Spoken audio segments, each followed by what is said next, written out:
Assalamualaikum warahmatullahi wabarakatuh. Rahayu, rahayu, rahayu.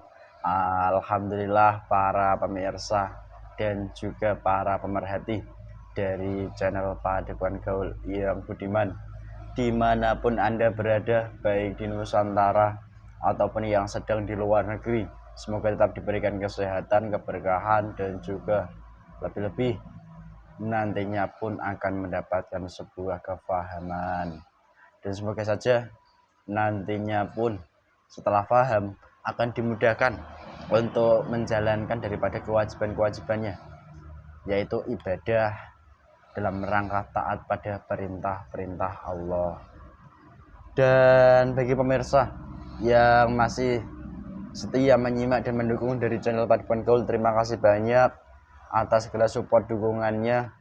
Dan dari kami mohon maaf karena beberapa dekade ini memang di konten-konten kali ini pun masih banyak mengulas kisah seputar pengalaman nyata, di mana hal ini sendiri yang memang banyak berdatangan langsung di Padepokan Gaul.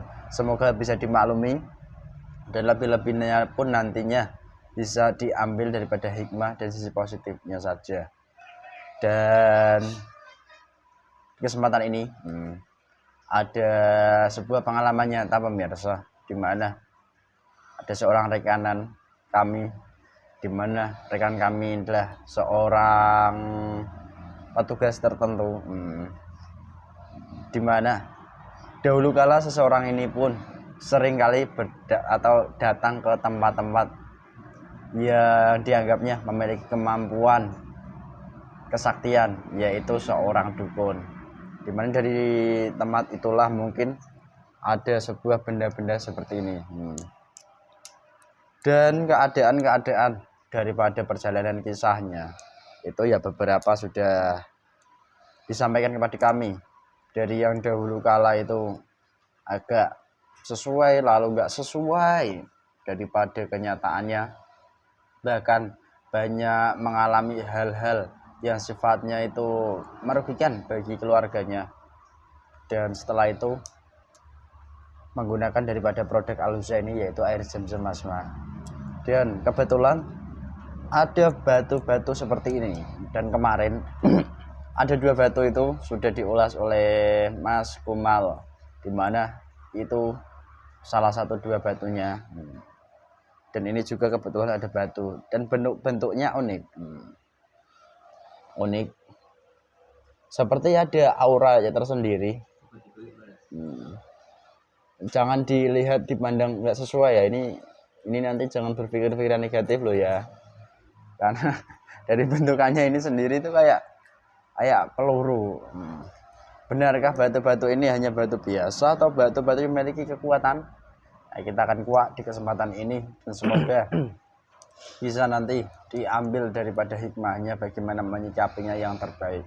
Dan kebetulan di kesempatan ini saya ditemani mediator Mas Ahmad Mehmet Sarkup yang ganteng. Assalamualaikum Mas. Waalaikumsalam Mas. Biasa aja. Siap. Juragan mangga juga kamu? Tidak Mas. Tidak. Eksekutif. Betul. Sehat ya? Sehat. Oke, persiapan Mas. Bismillahirrahmanirrahim. Assalamualaikum warahmatullahi wabarakatuh. Kondikat dari makhluk gaib dalam batu-batuan ini. Assalamualaikum. Bismillahirrahmanirrahim. Dengan izin sang yang percaya. Makhluk gaib yang paling kuat dari batu ini, yang asli, yang paling kuat dari gaibnya, yang membuat energi paling kuat yang bekerja di batu ini, ketarik ke tangan saya.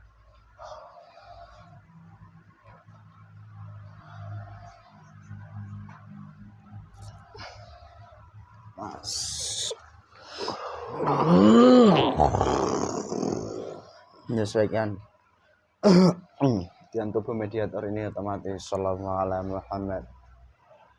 Sallallahu alaihi Muhammad. Kamu golen apa? Bicara bahasa manusia.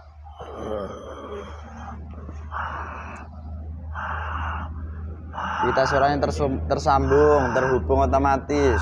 Sallallahu ala Muhammad. Sallallahu ala Muhammad. Kurang ajar kamu. Kenapa? Saya tersiksa. Siksa? Saya terpenjara di situ. Siapa yang menjara kamu?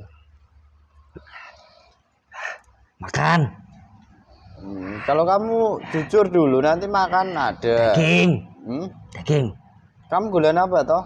Oh, tiba-tiba minta makan nih. Siluman. Siluman? Ya. Siluman apa? Kucing? Tidak. Dalam Apa? air saya. Ikan? Lebih mengerikan.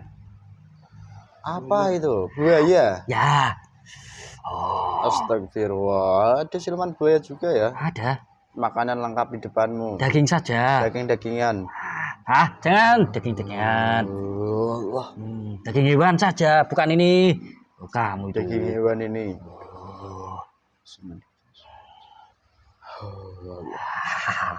Apa kamu tidak kasihan dengan teman-teman saya itu di situ? Kenapa? Dia terkerangkeng dalam batu itu. Oh. Ini batu agak menarik loh. Bukan sembarang batu itu. Mempunyai daya magis. Kalau buat nimpuk kucing itu sakit nggak kucingnya? Atau kamu tak timpuk dalam tubuh mediator ini, tak timpuk pakai batu ini sekalian ya? Ya nanti yang kena ya teman kamu, bukan saya. Tok. Tawa lagi. Saya kan menggunakan jasad manusia ini. Ini batu bentuknya asli seperti ini dahulu kala. Itu bukan, itu karena terkena alam, terkena oksidasi dari pergerakan-pergerakan di dalam air. Terus ya seperti itu nanti jadinya, bukan bertahun-tahun baru berbentuk seperti itu. Jadi nggak diukir oleh manusia, nggak? Tidak. Tapi karena salah satu faktornya faktor alam tadi. Ya. Oke. Lalu asal muasalnya batu ini kok menjadi batu yang mistis, memiliki power energi gaib, itu dari mana kamu bisa masuk di batu ini? Atau kamu jangan-jangan ini bisa menempati batu-batu semua, bahkan batu untuk bangunan juga bisa kamu? Saya ceritakan asal usulnya. Dulu sebenarnya batu itu batu biasa sebenarnya. Terus saya bertempat tinggal di dalam air. Batu itu juga terkena air terus menerus, terkena oksidasi. Setelah ada orang yang dia melakukan ritual-ritual tertentu di dalam air, yang ada bebatuan-bebatuannya. Ya, di situ dia bermalam sampai pagi sambil dia membaca wirid-wirid. Itulah saya masuk dalam batu yang agak besar itu, bukan yang kecil. Lalu saya muncul di dekat orang yang melakukan ritual itu tadi. Setelah itu saya bisikan, itu di samping sebelah kiri ada sebuah batu yang kekuatannya sangat magis. Kamu ambil, nanti akan bermanfaat untuk kamu kelak. Disitulah saya jadi kodam mendampingi melayani manusia. Ya, itu cerita saya. Terus kamu kok bisa sampai ke tangan dari seorang manusia yang dimana manusia itu kan masih rekanan kami. Dia seorang anggota tertentu. Ya, itu gimana ceritanya? Itu bukan tuan saya yang pertama. Dia hanya orang ketiga. Orang ketiga? Ya. Jadi dia datang ke orang pintar dulunya. Ya. Dia tujuan apa toh batu ini digunakan awal mulanya? Banyak. Salah satunya ya disegani di orang sekitar. Disegani? Ya. Saya kira batu sepasang ini untuk mungkin kekuatan vitalitas. Bisa. Weh, golongan ya. Saya kan punya anak buah. Di situ ada ribuan jin-jin maupun siluman. Fungsinya berbeda. Pelet, pengasihan, kekuatan dalam berhubungan. Saya salah satunya yaitu segani dorang sekitar. Supaya apa ya? Supaya tunduk, hormat, gitu. Saat mungkin bertemu atasan. Ya, dikasihi. Ada orang pengasihan itu. caranya baik. Oke. Ya supaya tidak salah dalam bicara gitu. Iya, iya. Tidak nampak kesalahannya di atasan. Oh, Ya, itu terus ini yang mau saya itu. tanyakan. Jadi batu ini sendiri, kan kamu sudah menyebutkan di antaranya bisa membantu daripada pengasihan, bahkan bantuan itu enggak diketahui oleh manusia namun dirasakan, kan gitu toh. Terus yang mau saya tanyakan ke kamu, nah batu ini kan sepasang ini, itu cara penggunaannya bagaimana dahulu kala? Ya cukup dibawa saja, kantongi maupun dimasukkan dalam tas bisa. Nah, kalau orang pergi kemana-mana kan harusnya bawanya uang, kok ini bawa batu buat apa toh? Itu kan bisa memberikan keselamatan juga. Terus Fungsinya itu banyak macam-macam. Keselamatan. Ya. Oh, diantaranya itu. Terus ngomong-ngomong, dari kamu kan makhluk gaib, salah satunya yang bekerja di batu ini. Kamu pernah nggak membantu bekerja secara nyata manusianya? Pernah. Pengalaman kamu? Pernah. Apa yang kamu bantukan? Saya itu pernah masuk dalam jasad orang itu. Dalam hal apa kamu bantunya? Ya ketika dia bertemu dengan orang-orang sekitarnya itu. Dia kan punya sekedar ya ada hak dan wewenang juga kan. Itu yang membantu ya saya dalam pekerjaannya supaya lancar. Kerjaannya lancar. Dia tidak ada masalah dalam mengatur tugas-tugasnya. Batu ini sendiri ya batu seperti batu-batuan candi bukan ini hijau? Bukan, itu batu alam.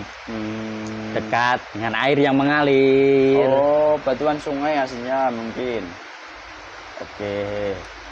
Terus ini juga yang ingin saya tanyakan ke kamu. Lah, manusia kalau pergi-pergi bawa batu aja buat apa? Nanti kalau dia nggak punya uang, mau makan aja nggak bisa. Bisa kamu wujudkan uang kalau dia susahan saat dia jalan?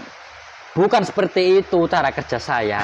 Ya, kayak gimana tadi? Ya, batu maupun yang lainnya, jimat-jimat yang lain itu kan bisa membawa keberuntungan, bisa mencari uang dengan mudah. Oh, berarti. Jadi dia bawa uang juga bawa keselamatan, bukan batunya saja.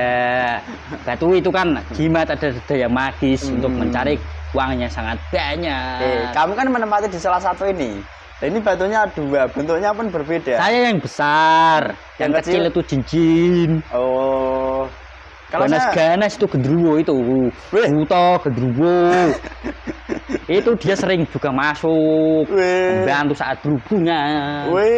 Istri kesakitan masih saja. Dihajar. Ya. Agak kasihan itu ya. Tidak.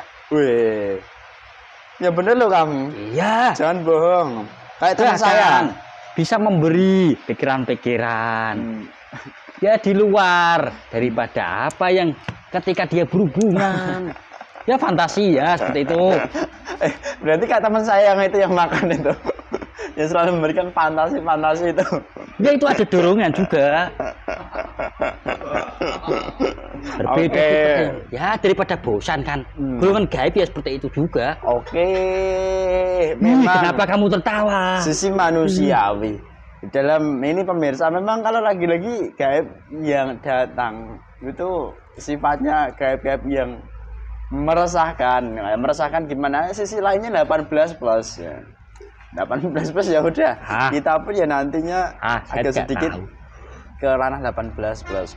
Apa itu? 18 plus itu ya yang dewasa gitu loh, orang-orang dewasa kan gitu. Yang berhubungan itu kan orang-orang dewasa.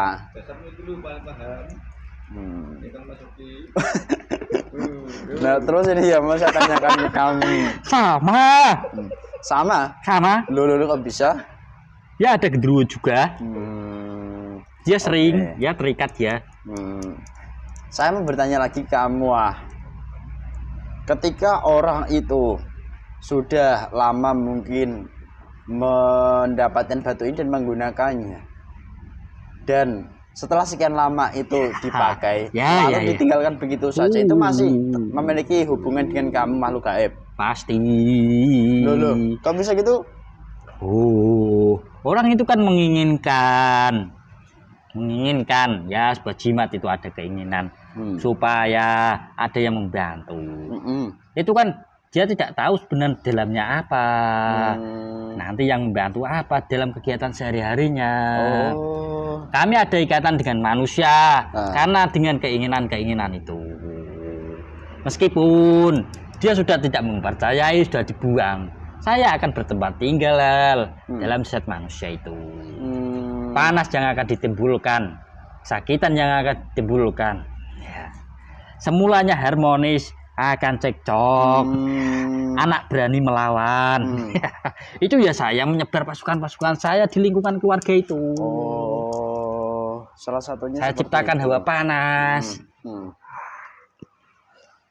Terus ini juga beberapa waktu yang lalu kan sampai ibunya itu kan mengalami penyakit yang agak luar biasa juga.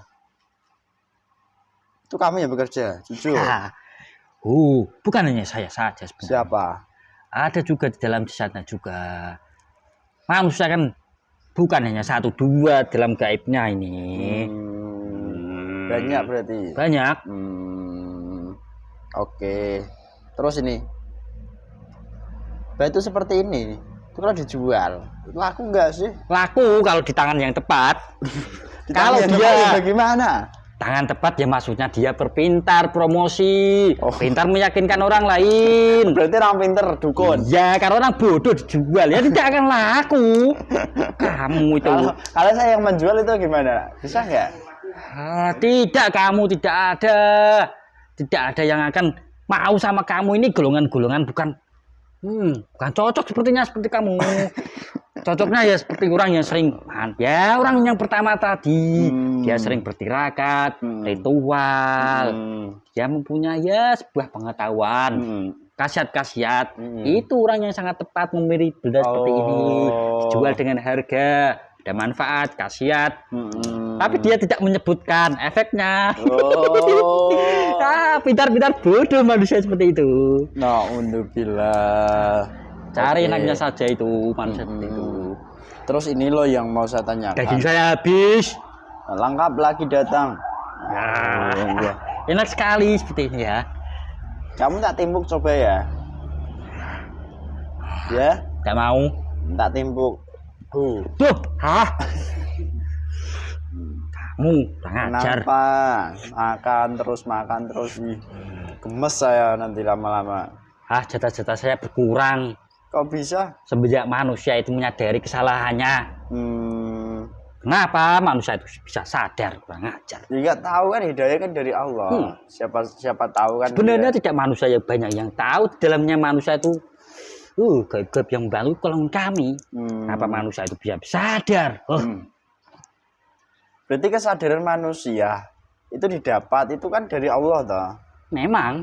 Dan pelapis hijab itu banyak kalau begitu, nggak lalu dikisahkan, lalu diajak komunikasi tertentu langsung bisa sadar manusia enggak? Banyak lapisannya. Oke, kalau begitu. Ngomong-ngomong, kamu siluman buaya? Ya. Kok bisa mewujudmu siluman buaya? Saya itu dulu golongan jin. Saya tuh sering bermain di air. Kok nggak siluman kodo aja kamu? Kurang menyeramkan. Buaya kan enak. Kok nggak siluman ular? Ular. Saya sering bertengkar dengan golongan siluman ular. Lebih ganas saya. Kalau kamu di tubuh manusia nanti buayanya jadi buaya deret. Dia mempengaruhi berbagai macam. Kayak teman saya yang itu buaya darat itu. Karena banyak sekarang ini kan laki-laki kan jadi buaya darat. Ya itu berarti pengaruh-pengaruh benda seperti ini salah satunya. Ya dorongan pengasihan itu. Kalau saya kan nggak buaya, saya itu manusia kok. Biasa lagi. Enggak. Ya terserah kamu. Terus ini yang mungkin ingin saya tanyakan. Benda ini ketika dicari nggak ada, tapi ketika tidak dicari, dia hanya mempraktekkan dari apa yang kami sampaikan, yaitu dengan cara selalu rutin menyemprot, mengepel rumahnya dengan air zam-zam asma ini pemirsa. Nah, jengkel saya sama Tuhan saya. Kenapa jengkel? Kenapa dia bisa sadar? Oh ya bagus, kesadaran itu ya. Ketika dia menggunakan golongan yang bisa membasmi golongan kami itu. Hmm. Saya dengan segala kekuatan yang saya punya, benda itu bisa hilang karena ada kekuatan saya. Saya hilangkan benda itu sementara saja. Karena ada golongan malaikat, dia membasmi golongan kami. Saya lama-lama ya tidak kuat juga. Oh. Dulu banyak, sudah berkurang sekitar ya setengahnya lebih. Emang air ini enggak jin isinya? Pemirsa, nanti kalau pemirsa mau menggunakan air zam-zam asma untuk apapun, misal wajah ya seperti saya ini, itu salah satu caranya. Teteskan berapa tetes nanti. Apa kulit kamu tidak melepuh itu? Enggak. Saya kalau terkena itu sakit. Kamu kan demit, kamu kan jin. Itu malaikat itu golongannya itu. Kan saya manusia guys. Ya harusnya kalau manusia tahu, yang membantu ya manusia, itu golongan malaikat bukan golongan kami. Kalau tahu. Tapi kan rata-rata manusia nggak tahu. Dia tuh tidak mengambil lupa dalam jasad kamu itu. Oke. Terus yang mau saya tanyakan, banyak sekarang ini orang-orang itu tiba-tiba jadi sakti setelah datang ke tempat-tempat tertentu. Salah satunya mungkin menemukan benda-benda seperti ini. Oh ya. Berarti secara gak langsung itu pekerjaan golongan gaib fasik seperti kamu salah satunya. Ya saya kan mencari mangsa manusia. Bahkan bisa menjadi pusaka-pusaka tertentu. Keris akan muncul. Maupun bayangan-bayangan putih dari golongan iblis yang akan menyerupai. Contohnya mungkin Sang Prabu Jayabaya. Ternyata yang datang bukan Sang Prabu Jayabaya, tapi siluman buaya kamu. Ya golongan kami kan tidak bisa menyerupai, tapi bisa mengaku siapa saja. Kamu juga bisa. Ya kan saya manusia. Ya mengaku, maksudnya saya seperti kamu. Saya serupai wajah kamu. Rugi, saya nggak terkenal. Kalau ada orang yang pengen bertemu kamu, saya akan serupai. Saya ajak berhubungan. Saya ya nanti yang kena kamu. Dasar mesum kamu buaya darat. Ya udah, kamu kan sampai sini. Mau nggak diajak Islam? Sempurnakan. Apa itu Islam? Saya tidak tahu. Bismillahirrahmanirrahim. Dengan izin sama yang berjalan. Otomatis iman Islam masjid dan rasakan iman Islam tak dalam. Assalamualaikum Muhammad. Batunya otomatis saya mau diuji. Kenapa cakar saya hilang? Jadi sejuk damai. Pegang ini batunya coba. Kata saya sama semua. Sudah, saya tidak mau bertempat tinggal lagi di situ. Mau? Tidak mau bertempat tinggal di situ. Maunya di mana? Di tempat teman saya ini ya jangan. Bukan, ya di luar. Saya tidak mau membantu manusia lagi. Oke, ya udah dikumpulkan teman-temanmu semua. Banyak. Iya. Itu kasihan. Dia ada yang terjepit, terikat. Saya tidak bisa mengambilnya. Yang terikat sama semua. Seluruhnya tanpa tertinggal ketarik seluruhnya ke tangan saya. Ya gabungan sini.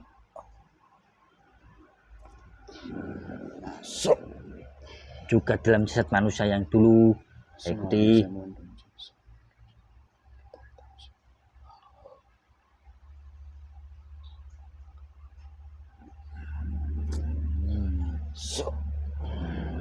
Ya. Sudah. Ya. Syahadat, ikuti apa yang saya ucapkan. Bismillahirrahmanirrahim. Bismillahirrahmanirrahim. Asyhadu Allah ilaha illallah wa asyhadu anna Muhammadar Rasulullah. Astaghfirullah Rabbi min kulli dhanbin wa atubu ilaihi sallallahu ala Muhammad sallallahu ala Muhammad. Bismillahirrahmanirrahim.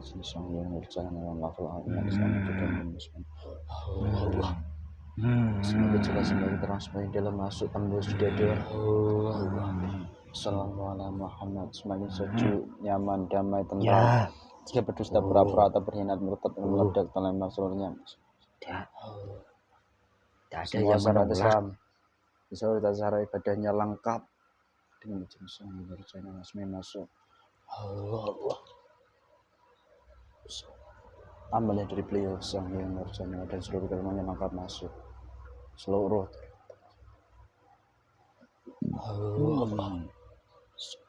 Ya, terima kasih. Kembali menjadi jin, bukan seperti buaya.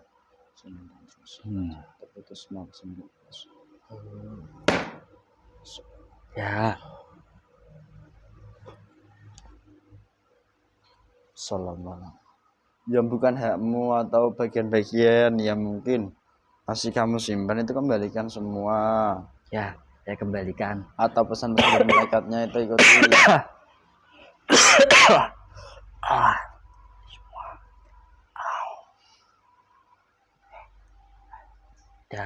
Dah banyak yang keluar.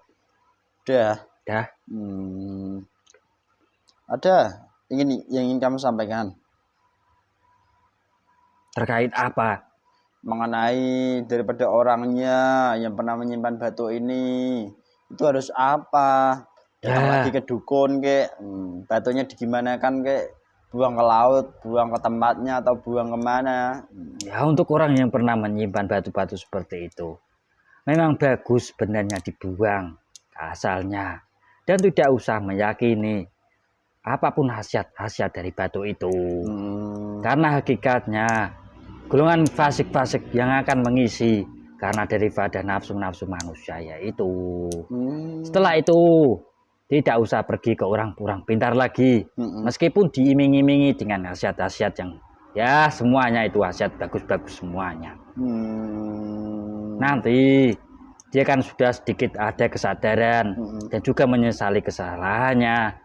Ibadahnya nanti dikerjakan, tidak usah bolong-bolong. Tuh. Oke, dan nggak usah cari-cari batu-batu lagi ya. Tidak usah. Meskipun kalau nyari batu yang bermanfaat mungkin kan koral, batu untuk bangunan pemirsa, untuk pondasi. Satu terus sekalian itu malah bagus. Lebih-lebih itu satu teronton besar. Nah, ya, ini kan itu bermanfaat. Itu kebutuhan bukan keinginan. Kalau keinginan kan ada khasiat-khasiat seperti itu. Ya, jadi manusia kadang keliru menyikapi gitu ya. Iya. Baik, terima kasih. Kamu keluar ya. Salam. Saya mau ke timur lagi. Ya, saya mau dan izin berjalan masuk. Ya. Terima kasih. Nanti sudah. ya. Assalamualaikum warahmatullahi wabarakatuh. Waalaikumsalam warahmatullahi wabarakatuh. Sehat Mas? Sehat. Alhamdulillah pemirsa, ya dialog kali ini memang dialog ringan sifatnya, namun daripada ringan kali ini pun mungkin ada hikmah di balik benda apapun yang dimiliki dan diyakini membawa pengaruh servo kebaikan pada dasarnya yang dipahami oleh akal manusia. Itu ternyata nantinya dengan mindset seperti itu akan membawa kita jauh kepada Allah Subhanahu wa taala. Dan juga bagi pemirsa yang sering menyimak, pahami dan juga praktekkan, dimana jika masih terdapat benda bertuah di rumahnya, jimat apapun wujudnya, entah itu yang bertuliskan Arab, entah itu seperti pusaka diyakini masih membawa power, atau benda-benda lain apapun sifatnya, itu nanti dibersihkan, dibuang atau dikembalikan ke tempat asalnya supaya tidak berefek kepada kehidupan kita, kan gitu. Kalau nanti masih diyakini dan juga masih dipahami bahwasanya itu baik, nantinya pun kita akan semakin jauh untuk menjalankan ibadahnya semakin susah. Padahal hakikat sebagai manusia diciptakan oleh Allah itu hanya untuk beribadah taat pada perintah Allah. Semoga bisa dipahami dan mudah dimengerti, lebih-lebih nantinya pun bisa dipraktekkan untuk kita semuanya. Tetap semangat pemirsa, mohon maaf di kesempatan konten kali ini jika banyak kurang kesalahan itu karena kesalahan kami pribadi sebagai manusia. Mohon maaf yang sebesar-besarnya, dan apabila ada sebuah kebaikan dan kebenaran itu pun bukan dari kami datangnya, semuanya tetap dari Allah Subhanahu wa taala. Cukup sekian. Wassalamualaikum warahmatullahi wabarakatuh. Rahayu, rahayu, rahayu.